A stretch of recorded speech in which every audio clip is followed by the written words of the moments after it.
नित्यानंद श्री अद्वैत गदाधर शिवासादि गौर भक्त वृंदा। हरे कृष्णा। सभी का स्वागत है। चैतन्य महाप्रभु की शिक्षाओं का हम डिस्कशन कर रहे हैं कुछ दिनों से। तो अभी तक हमने सीखा कि जीवन को आप जी सकते हैं कि मुझे इस जीवन में भगवत प्राप्ति करनी। तो ये मिशन लेकर आप जीवन को जी सकते हैं। तो अगर आप इस मिशन को, इस सिद्धांत को लेकर जीवन शुरू कर रहे हैं, अब जी रहे हैं, तो इसमें भगवत प्राप्ति की जो मुख्य मुख्य चीजें हैं, विधियां, नियम है, उसे आपको अपनाना पड़ेगा और अपनाना ही चाहिए। तो कुछ नियम है जो डायरेक्ट है और कुछ विधियां हैं जो सेकेंडरी हैं, गौड़ हैं। वो डायरेक्टली नहीं ले जाती भगवान के पास, लेकिन वो मदद करती हैं। तो मैंने आपको बताया था कल कि डायरेक्ट जो हमें भगवान तक ले जाती है वो नवदा भक्ति है। भगवान के बारे में डेली सुनना, उनका डेली जप करना, कीर्तन करना, डेली उनको स्मरण करना, उन विग्रह सेवा करना, अर्चना करना, उनसे प्रार्थना करना, अपने को उनका सेवक समझना, उनसे मित्र मानना और पूरी तरह उनको समर्पित हो जाना, आत्मनिवेदन। तो इसकी चर्चा बीच बीच में भी हम करते रहेंगे। और इसके अलावा जो गौण विधि है कि हमें जल्दी उठना, स्नान करना, शुद्धता रखना, अपना व्यवहार पवित्र रखना, वाणी इंद्रियां संयमित रखना, जिससे जो सच बोलना, जिससे भी जो है ना, ईमानदारी से जीवन जीना, तो ये गौण विधि है। अपने काम को अच्छे से करना, अगर आप शिक्षक हो तो बच्चों के प्रति ईमानदार रहना, एडमिनिस्ट्रेशन के प्रति ईमानदार रहना, परिवार के प्रति ईमानदार रहना, तो वो सारे नियम आ जाते हैं। तो अभी तो लोगों को तो पता ही नहीं जीवन किस लिए है। उनको तो लगता है कि जीवन बस भोग के लिए है। मेरे पास बहुत धन संपत्ति हो, शक्ति हो, जिससे मैं बहुत भोगी बन सकूं। तो इसलिए मनुष्य जो है, उसके जीवन में उसका बड़े बड़े टाइप के जीवन दिखते हैं हमें। कुछ जैसे जानवरों जैसा जीवन दिखता है, कुछों का बड़ा सभ्य जीवन दिखता है, कुछ के जीवन में ईश्वर नहीं है, कुछ के जीवन में ईश्वर के पे थोड़ा विश्वास है। और हम एक ऐसे जीवन की बात कर रहे हैं जिसमें भगवान बिल्कुल सेंट्रल पॉइंट हो, मुख्य, सबसे मुख्य भगवान। ऐसा जीवन हमको जीना है। क्योंकि ऐसा जीवन जिसमें भगवान पे विश्वास नहीं, भगवान बीच में नहीं है, वो चाहे कितना ही सुंदर दिखे, लेकिन वो बहुत कमी है उसमें। वो पशु जीवन से ज्यादा अलग नहीं है, चाहे कितना ही सुंदर दिखे। और खास तौर से जो पाश्चात्य सभ्यताएं हैं, वो दिखने में तो बहुत सुंदर है, बड़ी बड़ी बिल्डिंग्स, चमक धमक, लाइट, सब कुछ चमकता है, लेकिन वो पशुवत जीवन है। क्योंकि उनका जो भगवान के प्रति जो समझ है उतनी पक्की नहीं है। लेकिन अगर कोई सभ्यता है जहां पे कम से कम भगवान पे थोड़ा विश्वास है और उस पे आधारित जीवन को जिया जा रहा है, तो वो जीवन किसी शुभ अवसर पे भक्ति का थोड़ा स्पर्श पाके भक्त जीवन में परिवर्तित हो सकता है। तो जो चैतन्य महाप्रभु की शिक्षाएं क्या हैं, किन के लिए हैं, क्योंकि हम इसकी डिस्कशन करेंगे अभी आगे बहुत डिटेल में। तो ये किसके विषय में बात हो रही है? ये उन लोगों के विषय में बात हो रही है, उन तत्वों की बात हो रही है जिन लोगों ने श्री कृष्ण को भगवान को मुख्य उसमें अपने जीवन में स्वीकार कर लिया है। परम सत्य जो है, ईश्वर जो है, उसके 3 स्टेज होते हैं: ईश्वर, भगवान, कृष्ण। ईश्वर, हम ईश्वर कब बोलते हैं? जब हम पावर की बात करते हैं, तब हम ईश्वर बोलते हैं।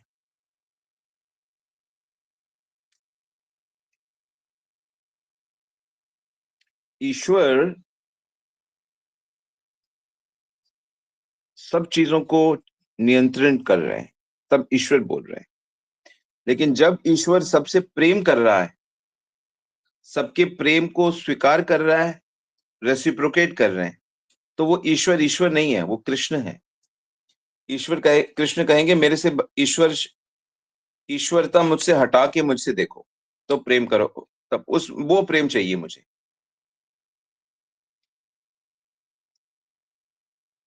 पर ईश्वर, जब ईश्वर की बात की जाती है तो वो भी कृष्ण ही है, क्योंकि वो कृष्ण का ही एक रूप है। ईश्वरता, भगवत्ता, भगवत्ता यानी सारे गुण।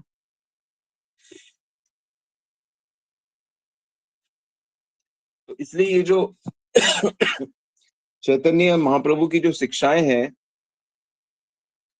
महाप्रभु ने तो वैसे 8 श्लोक बोले हैं शिक्षा अष्टकम के, चेतोदर्पण मार्जनम से जो श्लोक है, तो वो तो डेली उसको पढ़ना है। हम लोग तो डेली पढ़ते हैं उसको। इस्कॉन मंदिर में डेली सुबह उसको सब लोग पढ़ते हैं, शिक्षा अष्टकम। तो इतना महत्वपूर्ण है, तो उसके हिसाब से हमें जीवन जीना है।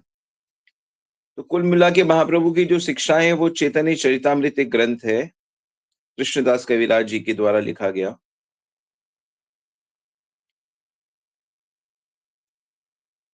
तो महाप्रभु ने जो अपनी शिक्षाएं हैं, वो मेनली अपने शिष्यों के माध्यम से जगत में उसका प्रचार किया है।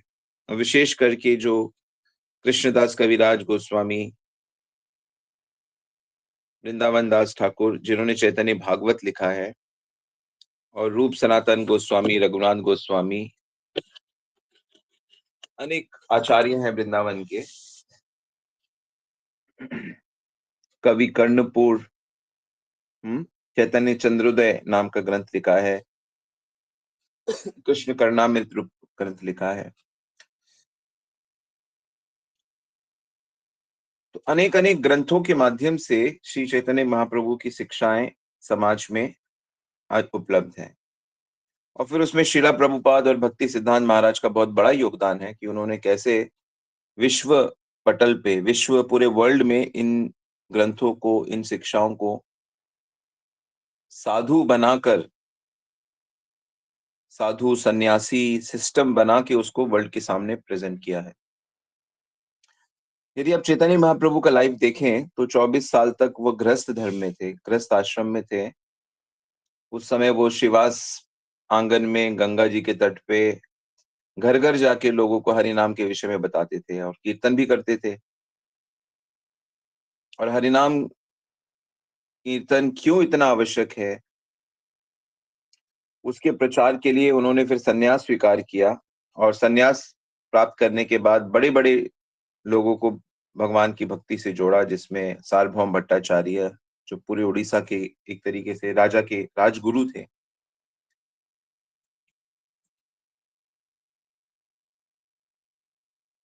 बड़े बड़े सन्यासियों को, वल्लभाचार्य हो, चाहे वो प्रकाशानंद सरस्वती हो, वेंकट भट्ट हो, गोपाल भट्ट हो, रामानंद राय हो, तो इनके माध्यम से भी इन्होंने अद्भुत शिक्षा का विस्तार किया है। और पूरे भारत में चैतन्य महाप्रभु ने विशुद्ध जो वैष्णव धर्म है, या जो आत्मा का जो स्वरूप का धर्म है, उसका प्रचार किया। कहीं वो खुद गए, कहीं उन्होंने अपने विश्वास पात्र भक्तों को भेजा, उनमें शक्ति संचारित करी। और भक्त भी कोई इनाम पाने के लिए नहीं गए, वो तो बिल्कुल सेवा भाव से, प्रेम में बंधकर उन लोगों का चरित्र, प्रचारकों का चरित्र बहुत ही उज्जवल और सदाचारपूर्ण होता है। क्योंकि यदि उनका चरित्र बहुत हाई लेवल नहीं होगा, तो वो इतना शुद्ध प्रेम का प्रचार संभव नहीं है। तो आजकल तो प्रचारक लोग भी काफ़ी धन आदि की अपेक्षा करते हैं, तो इसलिए वैसा प्रचार हो नहीं पाता है। तो चैतन्य महाप्रभु ने भी 5 विशेष रूपों से इस विशुद्ध प्रेम को प्रकट किया। एक तो वो खुद भक्त रूप से आए। ए पंच तत्व रूपे श्री कृष्ण चैतन्य, कृष्ण नाम प्रेम दिया विश्व करो धन्य। मथुरा ते पाठाइलो रूप सनातन, दुई सेनापति कैलो भक्ति प्रचारण। नित्यानंद गोसाई पाठाइलो गौड़ देशे, तेहो भक्ति प्रचारिलो अशेष विशेष। आपने दक्षिण देशे करीला गमन, ग्रामे ग्रामे कैला कृष्ण नाम प्रचारण। सेतु बंधु पर्यंत कैला भक्तिर प्रचार, कृष्ण प्रेम दिया कैलो सबारस निस्तार।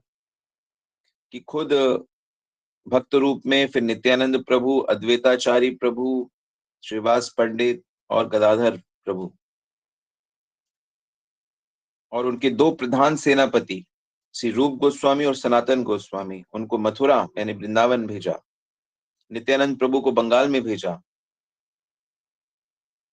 और महाप्रभु स्वयं दक्षिण में पूरी यात्रा करी 4 साल तक उन्होंने, और सबको जा जाकर कृष्ण प्रेम प्रदान किया।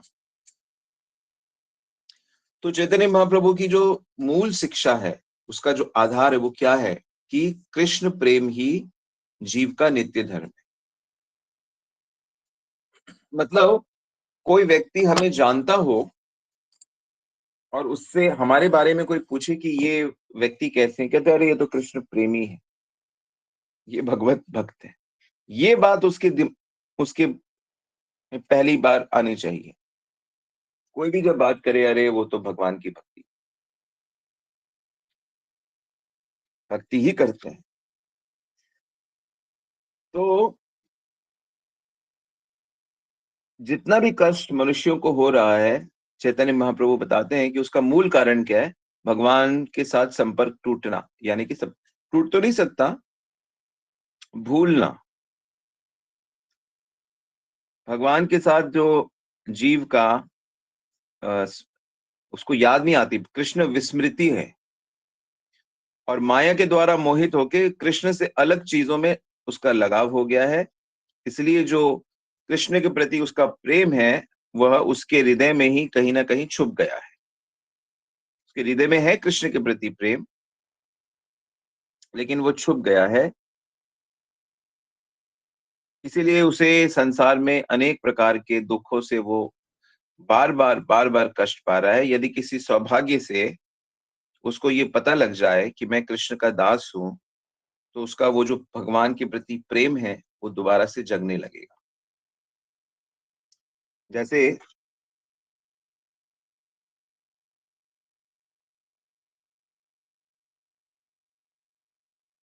जी, तो ये जो बात अभी कही गई, इस बात पे अगर किसी भी मनुष्य को विश्वास हो जाए, किस बात पे? कि मैं भगवान का सेवक हूं, यही मेरी सबसे पहली पहचान है, असली पहचान है। क्योंकि मेरी जो बाकी पहचान है कि मैं फलाना नाम है मेरा, या मेरी शक्ल ऐसी है, या मेरी जगह ये है, ये तो थोड़े समय में बदल जाएगी। आप चाहे स्त्री हो, बेटी हो, पत्नी हो, माँ हो, जो मर्जी हो आप, ये कुछ सालों के बाद ये बदल जाएगा। आप कहीं और पुरुष बन के प्रकट हो सकते हो। जो पुरुष लोग हैं, वो अगले जन्म में स्त्री बन सकते हैं, या कोई दूसरे मनुष्य बन सकते हैं, या देवता बन सकते हैं, या जो भी बन सकते हो। तो उसमें क्या होगा कि आपकी जो ये आइडेंटिटी आप समझते हो, ये बदल जाएगी पूरी तरीके से। लेकिन एज ए आत्मा हम कृष्ण के दास हैं, ये चीज नहीं बदलेगी। ये जो असलियत है, तो इसके प्रति यदि विश्वास हो जाए कि हमारा सबसे मुख्य चीज ये है कि हम भगवान के सेवक हैं।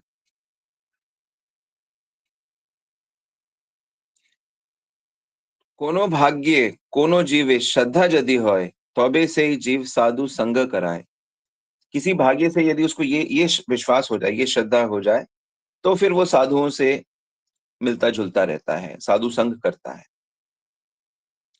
यानी कि ये विश्वास कैसे होता है, या तो जब वो संसार में, जिस संसार में, संसार को लेके वो रहता है, वो उसके प्रति लगाव कम हो जाए, या वो नष्ट हो जाए, या फिर अनेक अनेक जन्मों से जो अच्छे कर्मों का फल उसको जब मिलता है, भक्तिमय कर्मों का जब फल मिलता है, तब उसके प्रभाव से उसको ऐसी श्रद्धा प्राप्त होती है।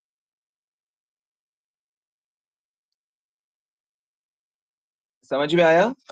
सबसे बड़ी बात क्या है? इस बात पे विश्वास हो जाना, ये श्रद्धा हो जाना। क्या विश्वास हो जाना? कि मैं कृष्ण का नित्य दास हूं। तो ये चैतन्य महाप्रभु की मूल शिक्षा है। लिख लिया आप लोगों ने? इस सत्य पे, इस बात पे विश्वास कि मैं श्री कृष्ण का नित्य दास हूं। और ये कब होता है? या तो पिछले जन्मों में काफी भक्ति की हो, तो उसके फलस्वरूप ये भावना आती है, या फिर इस समय का जो संसार है, वो संसार से मन उचट जाता है, जब उसके प्रति लगाव कम हो जाए, या वो संसार नष्ट हो जाए, या निकाल दिए जाए आप, या धोखा दे दें आपको बार बार, और आपको साधु कोई मिले और किसी से पता लगे आपको।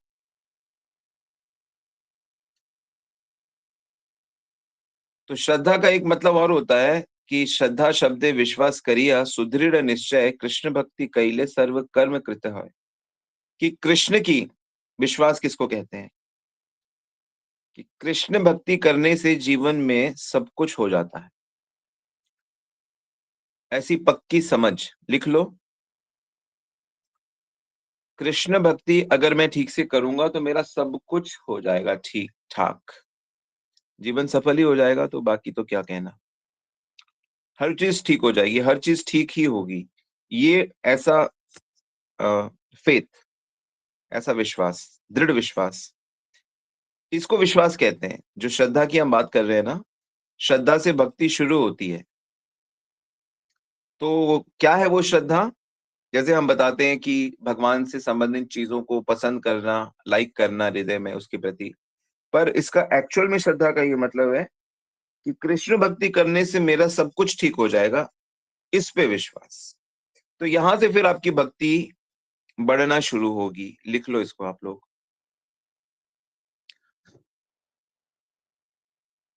निश्चयात्मिका।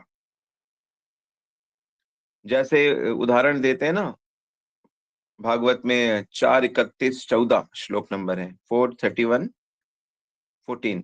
यथा तरोरमूला निषेचनेन तृप्यन्ति तस्भुजपुशाखा प्राणोपहारां यथेन्द्रियाणां, तथैव सर्वा ऋणम अच्युत्य तेज्या। कि जैसे पेड़ की जड़ में पानी डालने से पानी सब जगह पहुंच जाता है, पेट में भोजन डालने से सभी शरीर में सभी जगह शक्ति आ जाता है, इसी प्रकार भगवान श्री कृष्ण की भक्ति करने से सारा ब्रह्मांड प्रसन्न हो जाता है। ऐसी ऐसी समझ कि मैं श्री कृष्ण भक्ति कर रहा हूं, मैं कृष्ण भक्ति कर रही हूँ, मेरा सब कुछ ठीक हो जाएगा। पता लग गया, हरि बोल, पता लग गया मुझे। ये ऐसा किसका किसका किसका ऐसा विश्वास है अभी? इसको लगता है कि हाँ, मेरे को इस बात पे विश्वास है। पर सोच लो क्या बोला जा रहा है। कि मैं कृष्ण भक्ति कर रहा हूँ, ये कर रही हूँ, तो मेरा सब कुछ ठीक हो जाएगा। मुझे अलग से कुछ करने की जरूरत नहीं है, मैं बस कृष्ण भक्ति ठीक से करूंगी। कृष्ण भक्ति को ठीक से पालन करने की चेष्टा करूंगा, करूंगी।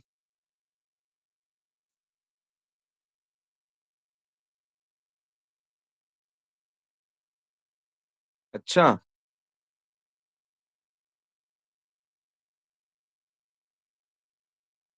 Very good. लिख लो इसे। मैं श्री कृष्ण की भक्ति करूंगा, करूंगी, तो मेरा सब कुछ सही हो जाएगा। ये बस।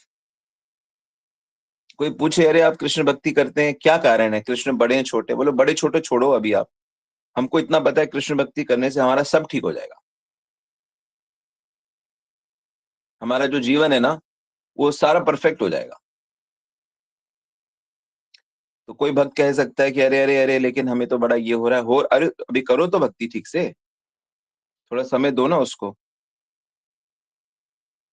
जल्दी देखना सब ठीक हो जाएगा, और ऐसा ठीक होगा आप कहोगे इससे अच्छा तो हो ही नहीं सकता, इससे अच्छा हो ही नहीं सकता है।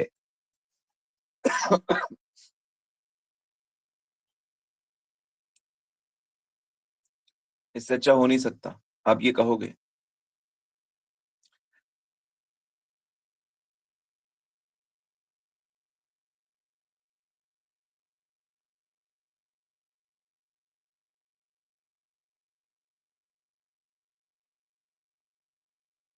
तो जब ऐसी श्रद्धा हो जाए, तो नेचुरली आप जो भगवान की भक्ति कर रहे हैं जो भक्त, उनसे ज्यादा मिलोगे जुलोगे। यदि आप भक्तों से मिल नहीं रहे, आपको भक्तों से मिलना अच्छा नहीं लगता, तो इसका मतलब है कि आप भक्ति में आगे नहीं बढ़ना चाहते।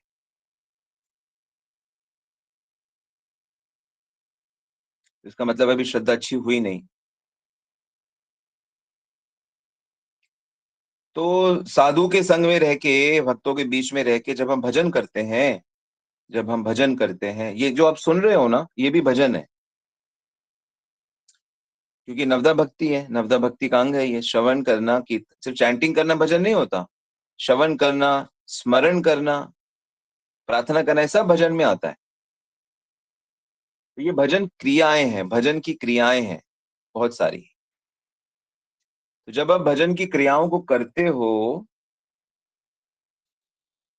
तो उससे क्या होता है कि जो जो पाप पहले कर चुके हैं, या जो जो पाप हम आगे करेंगे, उसकी भी तो बीज हमारे अंदर है, वो सब हट जाते हैं। आप, हम सभी के अंदर पाप के बीज हैं। पाप के बीज यानी हमारी भौतिक इच्छाएं। तो भगवान का भक्ति करने से, भजन करने से, साधु संग करने से, वो सब पाप के अनर्थ रूपी जो बीज हैं वो सब नष्ट हो जाते हैं। और फिर उसके बाद निष्ठा, रुचि, आसक्ति भाव और प्रेम की अवस्थाएं क्रमशः धीरे धीरे आ जाती हैं।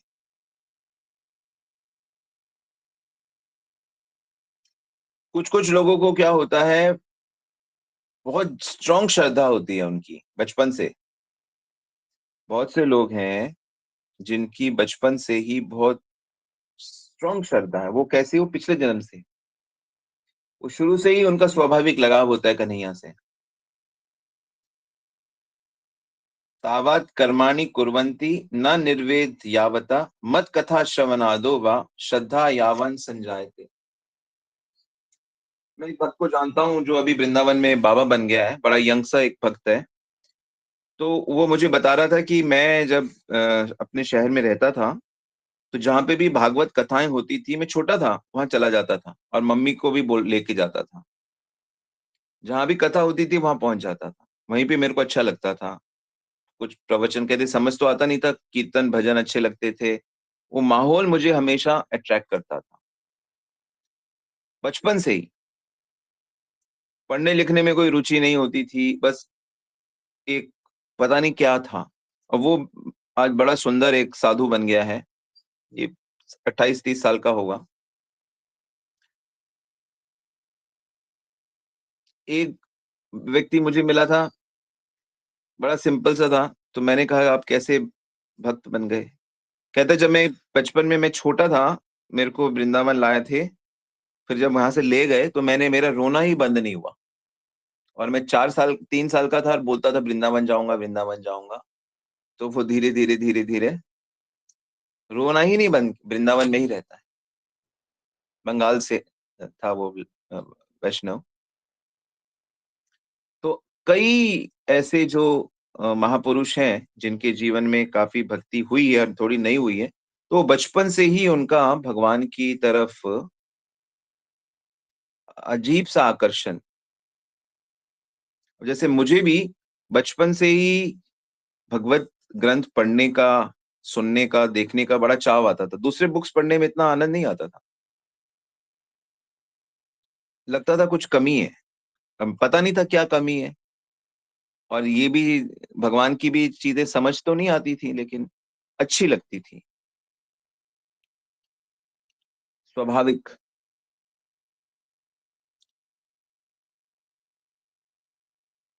भक्ति के शास्त्र अगर मुझे कोई बुक दिख जाए तो मुझे लगता है मेरे पास क्यों नहीं है ये। कुछ भक्त लोग मुझे प्रेम से उपहार देते हैं हर महीने ग्रंथ। तो उनको उनको मैं धन्यवाद देता हूँ, दंडवत प्रणाम करता हूँ। तो कहने का मतलब ये है कि पिछले जन्म से आप में से भी बहुतों को ऐसा है कि हाँ, भगवान की तरफ स्वाभाविक मन बहता है, अच्छा लगता है।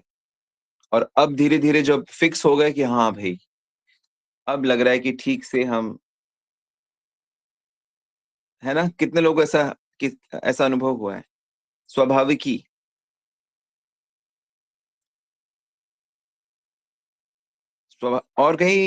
और कहीं भी ठीक है, कोशिश करते हैं, लेकिन वो सुकून नहीं मिलता, वो लगता है कुछ कमी है। तो ये सबके साथ है, सब भक्तों के साथ ऐसा होता है।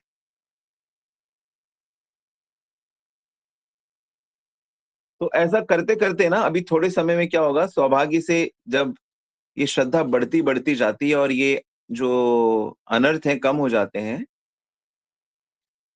तो बड़ा अच्छा लगाव हो जाता है। फिर भगवान की चीज़ें सुनकर, देखकर मन भागने लगता है उस तरफ। और फिर ऐसी अवस्था आती है कि फिर शास्त्र के नियम वगैरह की कोई परवाह नहीं होती। नियम वगैरह की परवाह नहीं होती फिर। वो स्वतः 24 आवर्स होता है भक्ति ना। मतलब वो मुख्य विधि जो है जीवन में आ गई है। अब उसके इर्द-गिर्द ही जीवन चलता है। अभी बहुत से लोग मैं जानता हूँ, जो मुझसे जुड़े भी हैं, तो वो भक्ति करना चाहते भी हैं, लेकिन उनके जो संस्कार हैं वो, कइयों के धन के संस्कार बहुत स्ट्रॉन्ग है, कइयों के फैशन के संस्कार, कइयों के सोशलाइजिंग, सोशल करना, कइयों का परिवार के, वो वाला पल्ला बहुत भारी है। वो भगवान की चीज़ों को एक तरफ कर देंगे, उस चीज़ को पहले करेंगे। भगवान की चीज़ को दरकिनार कर देंगे।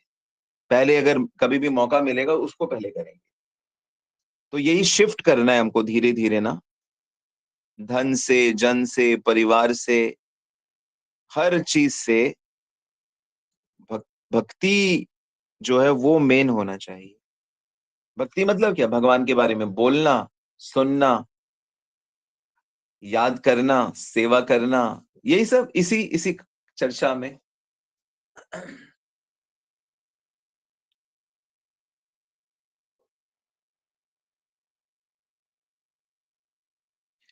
ऐसे फिर वो होते-होते बड़ा बड़ा अच्छा, आप ऐसा भी मान सकते हो, जैसे बहुत से तरीके हैं भगवान को याद रखने के। अगर आपको जैसे एक विधि है कि आप ऐसा समझो कि भगवान दिख नहीं रहे किसी को, लेकिन मेरे मेरे साथ हैं, रहते हैं हमेशा। ऐसे भी आप चिंतन कर सकते हो कि भगवान किसी को नहीं दिख रहे पर मेरे साथ रहते हैं।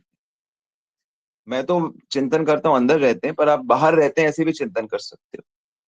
कि जैसे मैं अभी सोफे में बैठ के श्रवण कर रही हूँ, तो यहाँ बैठे हुए हैं, या मैं बेड पे बैठी हूँ तो भगवान यहाँ बैठे हुए हैं चेयर में, वो भी सुन रहे हैं। वो मेरे एक मित्र की तरह हैं। इनविजिबल फ्रेंड, हमेशा मेरे साथ हैं। Invisible friend. इस तरह से भी भक्त लोग चिंतन करते हैं। ये स्मरण, जैसे ये स्मरण है एक तरीके का। भगवान हर समय है, हर जगह है, ये तो बात सच है कि नहीं? पर उसको ऐसे आप एक इनविजिबल, कृष्ण वैसे ही बहुत ब्यूटीफुल है।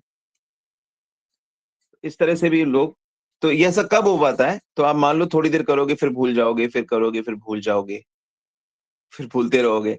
लेकिन जब अनर्थ बहुत कम हो जाएँगे और शुद्धता आ जाएगी, तो ये बड़ा स्वाभाविक हो जाएगा।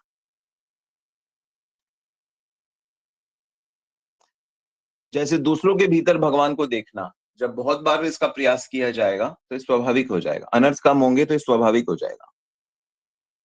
हर समय अनुभूति रहती है। यही 24 आवर्स ज्ञान की चेतना है, और सदा भगवान मेरे साथ है, ये भक्त की चेतना है।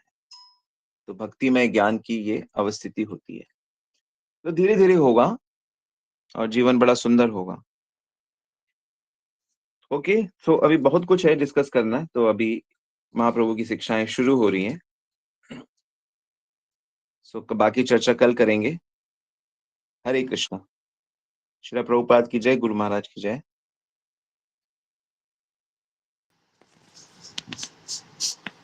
हरे कृष्ण प्रभु जी। तो यस नवीन प्रभु, नवीन मुझे कृष्ण आपने एक प्रभु। पॉइंट अभी बताया था कि भजन क्रिया से सभी पूर्वती पाप और आगामी पापों के बीज नष्ट हो जाते हैं। तो प्रभु जी मेरा थोड़ा सा कंफ्यूजन ये था कि जैसे आपने बताया कि पूर्वती पाप और आगामी पापों के बीज नष्ट हो जाते हैं, तो जो हमारे जो प्रारब्ध होते हैं प्रभु जी वही तो हमें इस जन्म में मिल रहे हैं ना, तो फिर पूर्वती पाप के जो प्रारब्ध हैं हमें तो वो भोगने ही पड़ते हैं ना, फिर वो नष्ट कैसे हो जाएंगे प्रभु जी, या आगे के लिए समाप्त हो जाते हैं? अभी जैसे आपके जीवन में क्या क्या कल परसों नरसों होने वाला है, तो वो जो कल होने वाला है वो तो आज नहीं पता ना क्या होने वाला है। तो वो वाला जो कर्म फल है वो अभी मान लो आसमान में है, जो कल बरसेगा, और उसके बाद वाला उसके ऊपर आसमान में है, और इसके ऊपर आसमान में है। तो वो जिस हिसाब से आपका भजन हो रहा है उस हिसाब से वो जलता जा रहा है। तो जब आपकी अनर्थ निवृत्ति हो जाएगी तो वो जो भी प्रारब्ध है वो भी सब समाप्त हो जाता है। इसका उदाहरण ऐसे समझो कि जैसे कि जैसे प्रभुपाद जी अमेरिका गए तो प्रभुपाद जी हिप्पियों से मिले। हिप्पी थे, हिप्पी यंग थे, हिप्पी सब तरह के गड़बड़ काम करते थे, लेकिन उन्होंने प्रभुपाद पे श्रद्धा करके भक्ति शुरू करी। भक्ति शुरू करके गुरु की आज्ञा को समर्पित हो गए और भजन करने लगे। तो भजन करने के कारण उनके जो भी अनर्थ थे वो सब जल गए, और वो इतने पवित्र हो गए कि वो भगवान के हो गए, और अब सबके गुरु बन गए, महाराज बन गए, परम वैष्णवीज बन गए, धाम में रहने लगे, सारे जगत में घूम घूम कर प्रचार करने लगे। तो उनका प्रारब्ध तो ये नहीं था, उनका प्रारब्ध, लेकिन भजन करने से जो पाप के बीज उनके अंदर थे जिससे वो और पाप करते, वो सारे जल गए, और जो प्रारब्ध उनको मिला कि उनको भोगमय जीवन, भौतिक जीवन जीना है, वो भजन से उन्होंने नष्ट कर दिया। तो ये भजन क्रिया का प्रभाव होता है,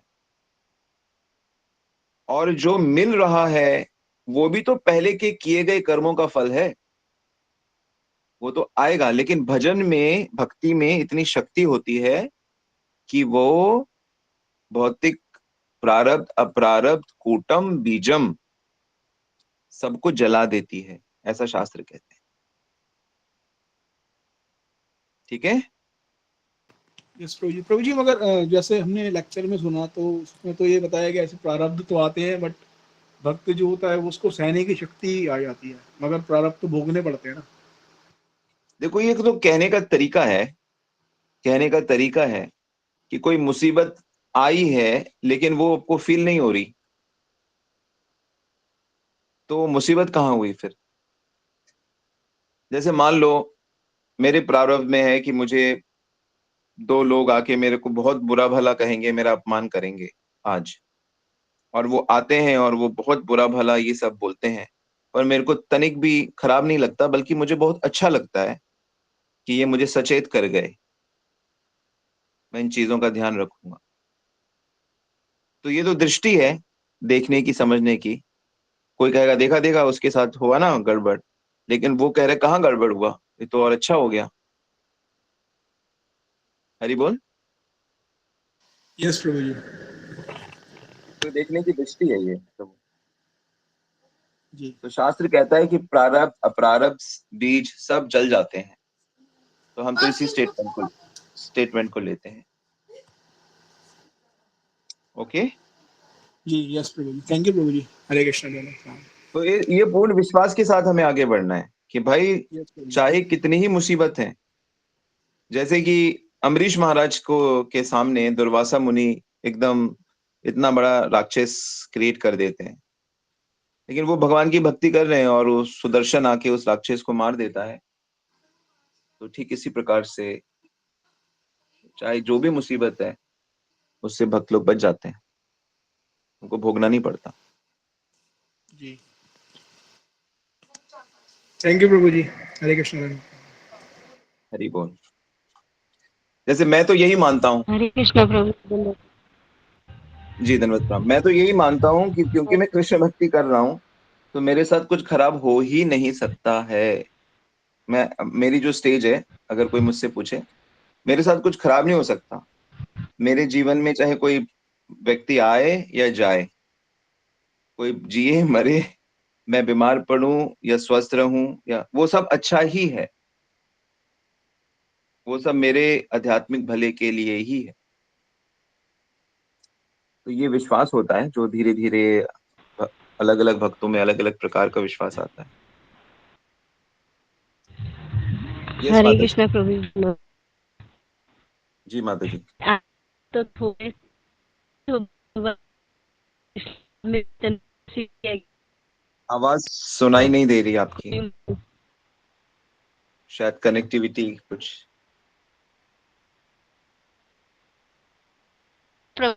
हरी बोल।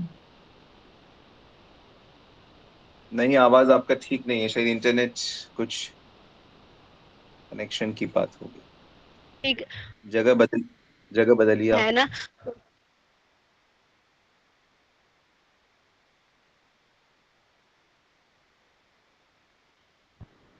एक हरे कृष्णा प्रभु जी, आ रही है आवाज? ये अब थोड़ा सा या बेटर है। हाँ जी। हम लोग भी कहते हैं आप तो बिल्कुल आप उच्च लेवल पे हो गए हो, तो आपको तो कोई कुछ भी कह चला जाए आप से सहन कर लेते हो। और हम जैसे शुद्ध भक्तों को कोई कुछ बोलता है या किस अपने फैमिली में कि कोई किसी का सब आवाज आपकी कट रही है, लेकिन मुझे समझ में आ गया आपका प्रश्न। आप कह रही हो कि हमें अगर कोई कुछ कहता है तो हमें तकलीफ होती है, यही कह रही हैं?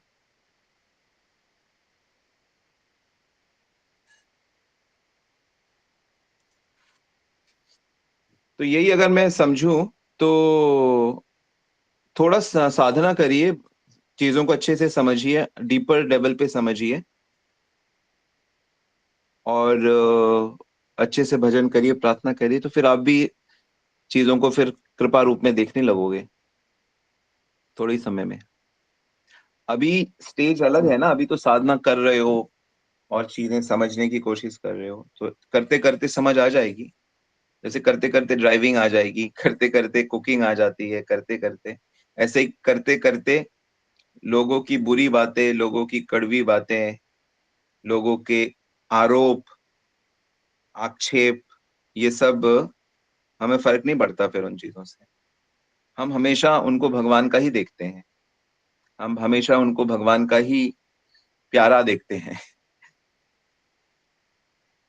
बुरा तो बहुत दूर की बात है, महापुरुष लोग जो होते हैं वो उनको भगवान का प्रेमी, प्यारा, कृपा पात्र देखते हैं। ऐसा होता है। तो अभी तो शुरुआत है, अभी तो अच्छे से करिए भक्ति के प्रोसेस को, भक्ति को समझिए, इसको अपने जीवन का मुख्य अंग बनाइए। थोड़ा साधन भजन करना पड़ेगा ना। सभी आचार्य और सभी वैष्णव वैष्णवी ने अच्छा भजन किया है, उसके बाद चेतना ऊपर उठती है। ठीक है।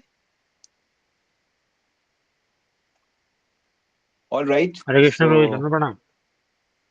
प्रभु जी, यस, सेवा कर प्रभु। नवीन प्रभु ने जो क्वेश्चन पूछा उससे थोड़ा रिलेटेड ये था कि आपने मुझे जैसे बताया कि जो हमारे फ्यूचर के जो पाप कर्म के बीज हैं वो नष्ट होंगे।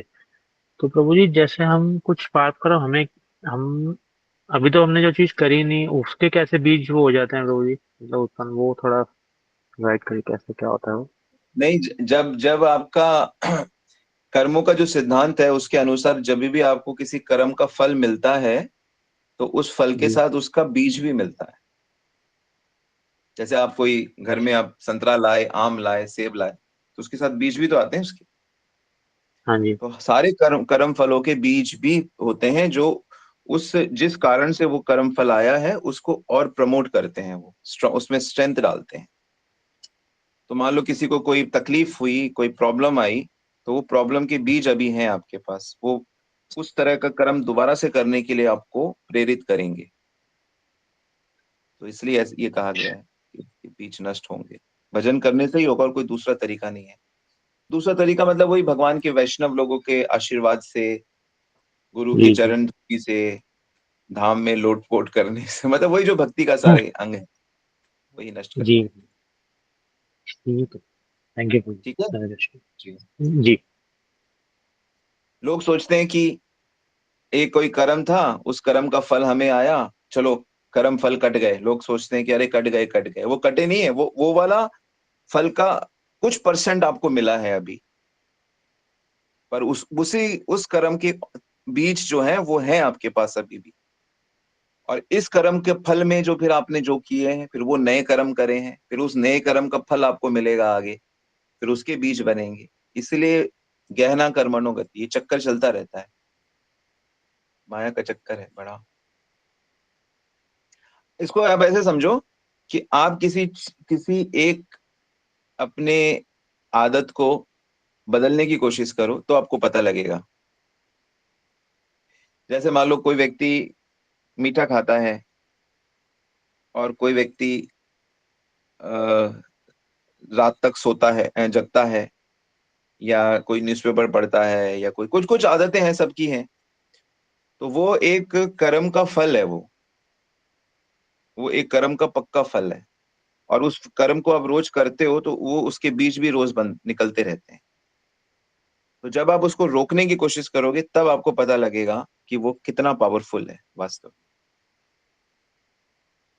ठीक है। जी प्रभु जी। और मान लो उसको आप कंट्रोल कर भी लो उस चीज को, कि हाँ मैंने इसको जीत लिया है, पर उसके बीज होते हैं, वो भविष्य में फिर से जैसे ही उसको मौका मिलता है वो काम कर देता है। कोई शराबी है, जुआरी है, कोई व्यभिचारी है, ये बुरे कर्मों की मैं बात कर रहा हूँ। और इसी प्रकार अच्छे कर्मों की भी होती है। हरे कृष्णा। हरे कृष्ण प्रभु जी। प्रभु जी हमारे कर्मफल बहुत स्ट्रांग है, उनके बीज उससे भी स्ट्रांग है। हमने जो आपके लेक्चर से समझा, और उससे भी स्ट्रांग उनकी लीडर है माया, और हमारे पास तो उन सबसे ज्यादा पावरफुल कृष्ण है। हाँ, तो उसमें वो जो पहला सत्य था कि मैं श्री कृष्ण का दास हूँ, नित्य जी। दास हूँ, इस पे अगर अपने दिमाग को और बुद्धि को और शक्ति को लगाओ, इस भावना को पक्का करने में, ये पक्का हो गया ना, तो फिर चीजें बड़ी अच्छी होने लगेंगी, बड़ी जल्दी हो जाएगा। ऐसा ऐसा नहीं हो कि इसको पक्का करने की रे आप कितनी कोशिश करते हो। आप आप आशीर्वाद दीजिए प्रभु जी, बहुत जल्दी हो जाएगा। हाँ, आशीर्वाद तो सभी सभी के लिए, सारे ब्रह्मांड के भक्तों के लिए, सभी जीवों के लिए आशीर्वाद है कि हे भगवान, सारे के सारे आपके प्रेमी बने, शुद्ध भक्त बने। तो अगर आप हर रोज ये कोशिश करोगे कि मैं दिन में कितना परसेंट मैं अपने को सेवक मान पाया, कितना बार आप एनालाइज करोगे, तो आपको पता लगेगा कि हाँ मुझे अभी और कितनी मेहनत करनी। ऑल राइट, तो हम यही रुकते हैं। Thank you very much. Srila Prabhupada की जय, गुरु महाराज की जय, सभी भक्तों की जय। गुड प्रेमानंदी, हरि हरि। और साधना कैंप है, साधना कैंप में जो मेरे ख्याल से सभी को चलना चाहिए, और अपने अपने नाम दे दीजिएगा। वासुदेव प्रभु से मैं पूछ रहा था तो उन्होंने बताया 30-35 लोगों ने नाम दे दिए अभी तक। तो आई थिंक हमारे पास 110-120 की स्पेस है, तो सब लोग अपने अपने नाम दे दीजिएगा। हरे कृष्णा।